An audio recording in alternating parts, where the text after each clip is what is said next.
Hello guys, welcome to Tech Tricks tutorial. In today's video, I will show you how to stream on Kick using a PC. First, download and open OBS Studio. Click on Settings, go to the Video tab and set the resolution to 1920x1080 and the FPS to 60. Next, go to the Stream tab. Select Custom under Service. Open Kick, log in, go to Settings and copy the stream URL and stream key.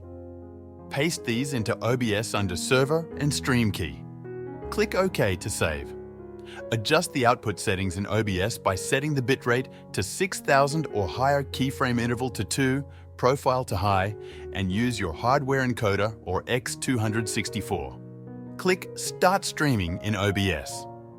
Open Kick, go to your dashboard and check your live stream under Channel. That's how you stream on Kick with OBS Studio. Thanks for watching this tutorial. If you found this video helpful, please like and subscribe for more tech tips and tutorials.